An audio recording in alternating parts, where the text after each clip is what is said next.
बुद्धं नमामि, धम्मं नमामि, संघं नमामि। धम्म की पाठशाला या धम्मवर्गामध्ये आपणा सर्वांचे स्वागत। भगवान बुद्ध आणि त्यांचा धम्म या ग्रंथाचा आपण वाचन करत आहोत, अभ्यास करत आहोत।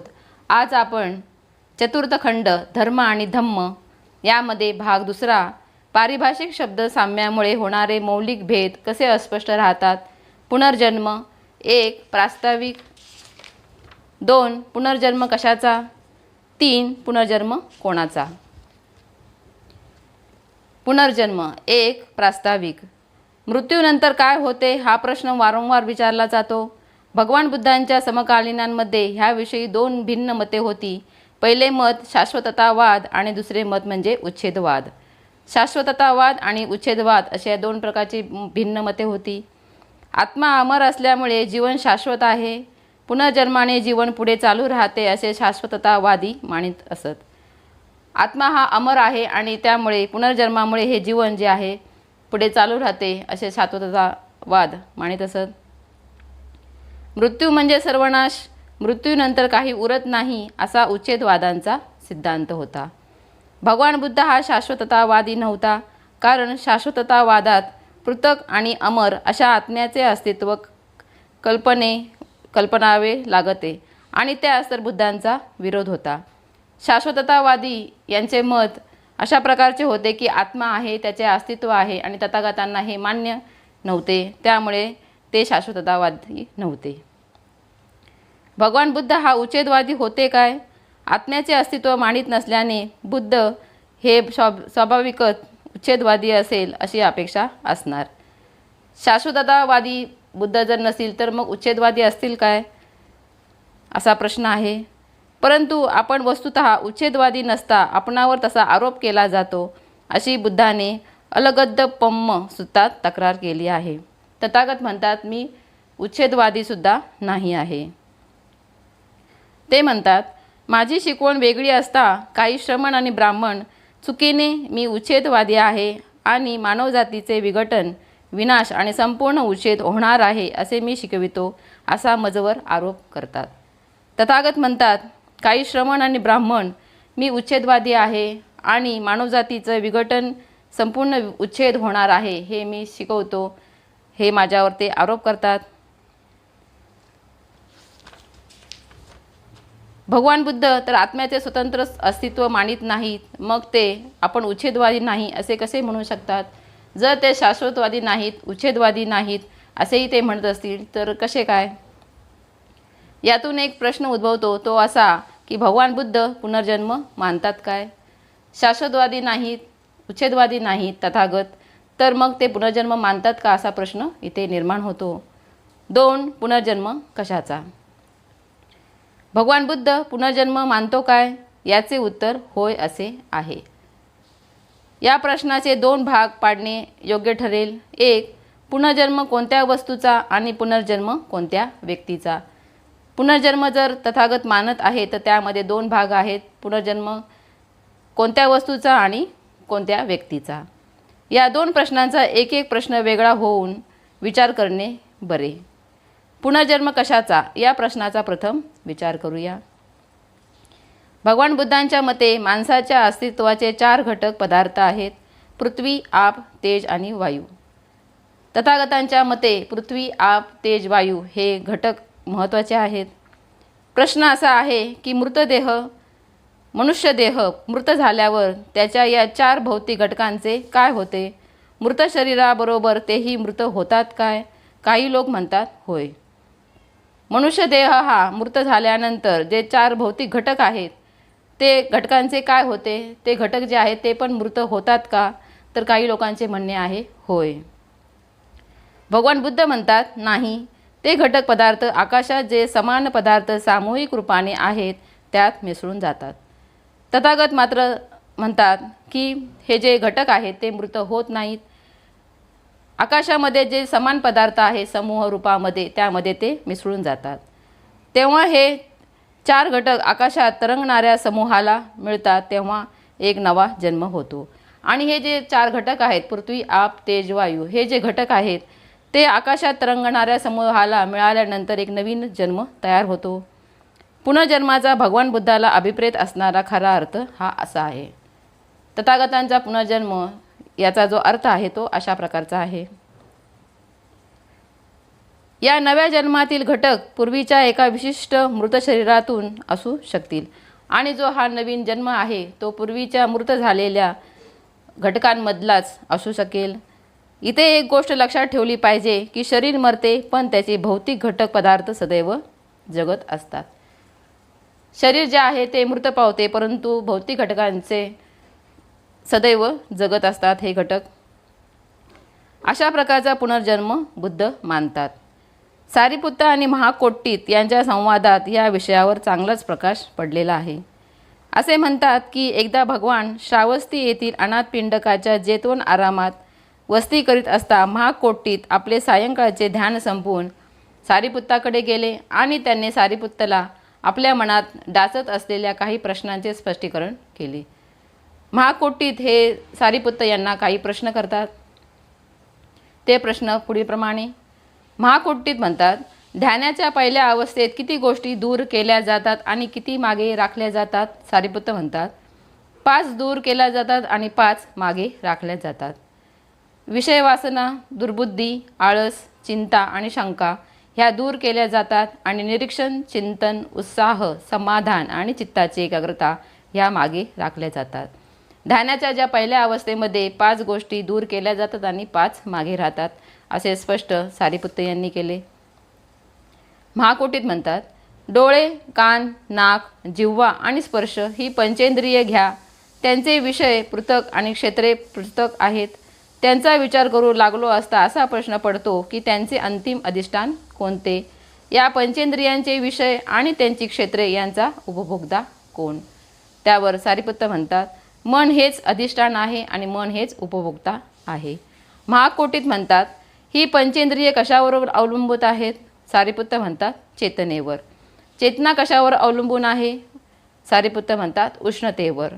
उष्णता कशावर अवलंबून आहे? सारिपुत्त म्हणतात, चेतनेवर. त्यावर महाकोटीत म्हणतात, तुम्ही म्हणता उष्णता चेतनेवर अवलंबून असते व चेतना उष्णतेवर अवलंबून असते, याचा खरोखर अर्थ तरी काय लावायचा? त्यावर सारिपुत्त म्हणतात, मी तुला एक उदाहरण देऊन स्पष्ट करतो. ज्याप्रमाणे दिव्यातील प्रकाश ज्योतीचे दर्शन घडवितो आणि ज्योतीमुळे प्रकाश उद्भवतो, त्याचप्रमाणे चेतना ही उष्णतेवर आणि उष्णता चेतनेवर अशी ही दोन्हीही तत्वे अनन्यश्रयी आहेत. महाकोटीत म्हणतात, शरीर हे निश्चितेत काष्टासारखे दूर फेकण्यापूर्वी शरीरातील कोणत्या गोष्टी त्यात सोडून जातात? सारिपुत्त म्हणतात, चेतना, उष्णता आणि विज्ञान म्हणजेच जाणीव. महाकोटीत म्हणतात, इंद्रिय संज्ञा आणि भावभावना ज्या भिक्खूने आपल्या समाधीत निग्रहित आणि शांत केल्या आहेत, तो भिक्खू आणि मृत शरीर या दोहोंमध्ये भेद काय? ज्या भिक्खूने आपले समाधीमध्ये निग्रहित केलेल्या आहेत आपल्या भावभावना, त्यामध्ये आणि मृत शरीर यामध्ये काय फरक आहे? त्यावर सारिपुत्त म्हणतात, मृत शरीरात काया, वाचा आणि मन ह्यांच्यात क्रिया केवळ थांबलेल्या असतात, तर इंद्रियांचे सामर्थ्यही उच्छिन्न झालेले असते. उलटपक्षी ध्यानस्थ भिक्खूमध्ये चेतना व उष्णता ही कायम असून इंद्रिय शक्ती शाबूत असते. मृत्यू अथवा उच्छेद यांचे हे श्रेष्ठ आणि परिपूर्ण विवेचन ठरण्याचा संभव आहे. म्हणून मृत्यूचे अथवा उच्छेदाचे 2 अर्थ आहेत. एका पैलूचा अर्थ शक्तीचे उत्पादन थांबणे आणि दुसऱ्या पैलूचा अर्थ विश्वास संचार करणाऱ्या शक्ती संग्रहात नवी भर घालणे होय. भगवान बुद्धांच्या मताचा अर्थ असा लावला तर तो शास्त्राशी सुसंगत आहे. याच अर्थाने बुद्ध केवळ पुनर्जन्म मानतो असे म्हणता येईल. शास्त्र म्हणते शक्ती कधीही नाश पावत नाही. मृत्यूनंतर सर्व उच्छेद होतो आणि मागे काहीच उरत नाही. ही विचारसरणी भौतिक शास्त्राविरुद्ध आहे, कारण ही विचारसरणी शक्तीचे सामूहिक सातत्य या प्रमाणाशी जुळत नाही. केवळ याच रीतीने वर सांगितलेली पुनर्जन्माची समस्या सोडविता येईल. अशा प्रकारे तथागतांनी पुनर्जन्म कशाचा हे स्पष्ट केलेले आहे. 3. पुनर्जन्म कोणाचा? सर्वात विकट प्रश्न म्हणजे पुनर्जन्म कोणाचा? एखादा मृत झालेला मनुष्य परत नवा जन्म घेतो का? या सिद्धांतावर बुद्धाचा विश्वास होता का असे असंभव दिसते. मृत मनुष्याचे सर्व भौतिक अंश एकत्र येऊन त्यांनी एक नवा देह बनविला तरच त्या मनुष्याचा पुनर्जन्म घडणे शक्य आहे. मृत मनुष्याचे जे भौतिक घटक आहेत त्यांनी मिळून जर नवीन देह बनविला तरच त्या व्यक्तीचा पुनर्जन्म घडणे हा शक्य आहे. जर नवा देह वेगवेगळ्या मृत मनुष्यांच्या भिन्न भिन्न भौतिक अंशांच्या मिश्रणांनी बनत असला तर पुनर्जन्म शक्य आहे, परंतु तो त्या एकाच मृत मनुष्याचा पुनर्जन्म असू शकत नाही. आणि जर नवा देह बनला तर तो त्याचे जे घटक आहेत ते मृत असलेल्या वेगवेगळ्या मृतदेहांच्या भौतिक घटकांनी जर बनला तर त्या व्यक्तीचा तो पुनर्जन्म असू शकत नाही. भिक्खुनी खेमा हिने हा मुद्दा पसेंदी राजाला चांगला स्पष्ट करून सांगितलेला आहे. एकदा तथागत श्रावस्तीजवळ अनाथपिंडकाच्या जेतवनारामात राहत होते. त्या समयी कोशल जनपदात परिभ्रमण करून खेमा ही श्रावस्ती आणि साकेत या नगरांच्या दरम्यान असलेल्या तोरणवथ्थूमध्ये राहत होती. यावेळी कोसल राजा प्रसेंदी साकेतहून श्रावस्ती येथे जात होता. एक रात्र तो तोरणवथ्थू येथे राहिला. पसेंजीने एका माणसाला बोलावून सांगितले, हे बघ, सन्माननीय अशा एखाद्या भिक्खूला किंवा ब्राह्मणाला घेऊन ये. ठीक आहे असे बोलून तो तोरणवथ्थू राजसन्मानास योग्य अशा भिक्खू अथवा ब्राह्मण शोधू लागला, परंतु तसा कोणीही त्याला आढळला नाही. शेवटी तोरणवथ्थूमध्ये राहावयास आलेली भिक्खुनी खेमा त्याला दिसली. तिला भेटून तो कोसलराज पसेंदीकडे गेला आणि म्हणाला, महाराज, आपल्या सन्मानास योग्य असा भिक्खू अथवा ब्राह्मण येथे कोणी दिसत नाही, परंतु येथे खेमा नावाची तथागतांची एक शिष्या आहे. तिच्या संबंधी अशी वार्ता प्रस्तुत आहे की ती विचारसंपन्न आहे, वादविवादात कुशल अशी अरहंत स्त्री आहे. महाराजांनी तिचा सन्मान केल्यास तो योग्यच होईल.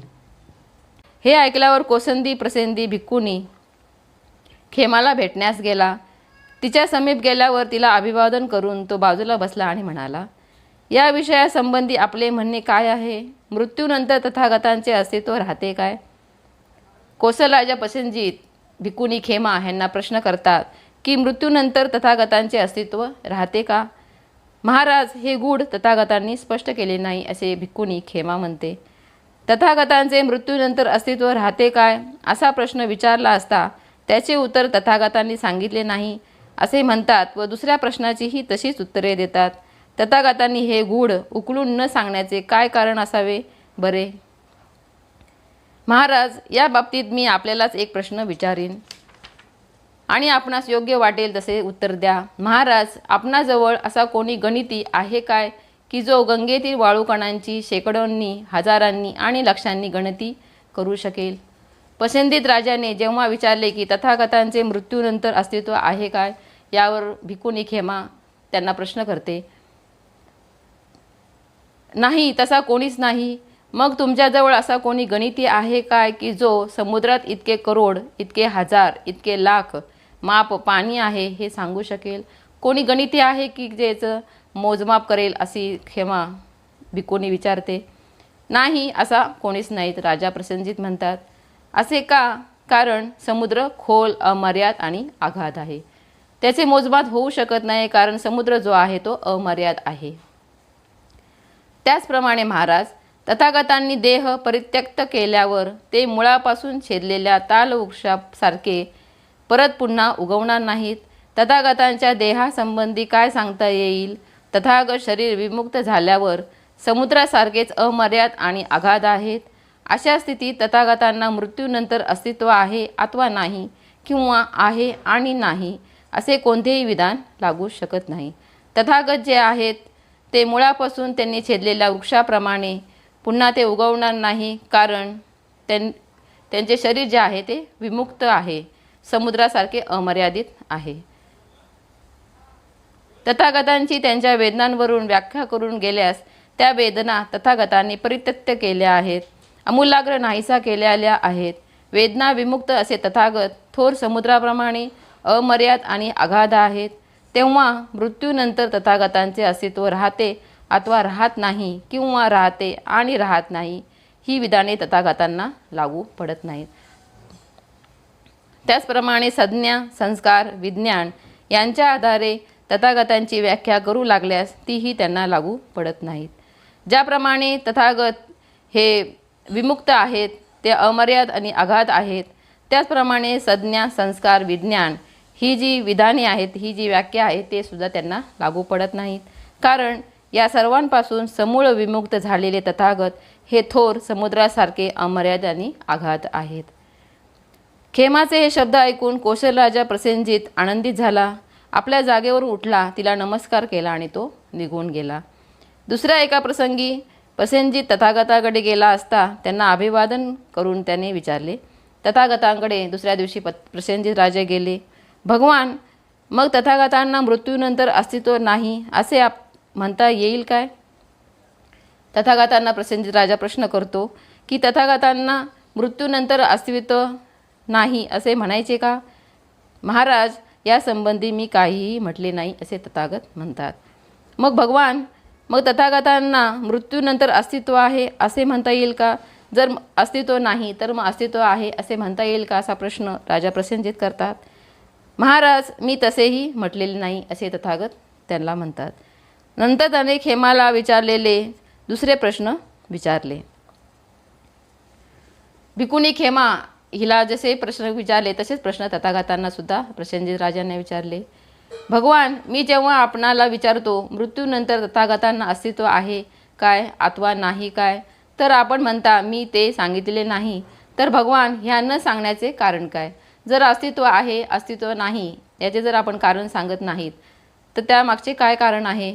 महाराज, मी आता तुला एक प्रश्न विचारतो आणि तुला योग्य वाटेल तसे ते उत्तर दे. त्या ठिकाणी भगवंतांनी खेमासारखेच प्रसेनजितला प्रश्न विचारले. खेमा भिकुनी हिने जसे राजा प्रसेनजित याला प्रश्न विचारले तसे तथागतांनी सुद्धा राजा प्रसेनजित याला प्रश्न विचारले. भगवान, ही खरोखर आश्चर्याची गोष्ट आहे की गुरुशिष्यांनी दिलेली उत्तरे आणि अक्षरशः समान, सुसंवादी, सुसंगत आणि उच्चतम आहेत. तथागतांनी विचारलेले प्रश्न आणि भिकुनी खेमा हिने विचारलेले प्रश्न हे सारखे आहेत आणि त्यांनी उत्तरे दिली आहेत ती सुद्धा सारखी आहेत. हे पाहून राजा प्रसेनजित यांना आश्चर्य वाटते आणि ते म्हणतात की आपण जे उत्तरे दिलेली आहेत, दोघांची उत्तरे जी आहेत ती सुसंगत अशी आहेत. भगवान, एका समयी मी भिकुनी खेमाकडे गेलो होतो आणि तिला याच गोष्टींसंबंधी विचारले होते आणि भगवंतासारखेच तिने अक्षरशः उत्तर दिले असे राजा प्रसेनजित तथागतांना म्हणतो. राजा प्रसेनजित यांनी तथागतांना प्रश्न केले आणि तथागतांनी त्याचे उत्तर दिल्यानंतर ते राजा तिथून निघून जातात. तथागतांनी पुनर्जन्म कशाचा आणि कुणाचा हे या उदाहरणावरून स्पष्ट करून सांगितले आहेत. आपण ग्रंथाचे श्रवण केले. आपणाप्रती मंगलकामना. नमो बुद्धाय. जय भीम.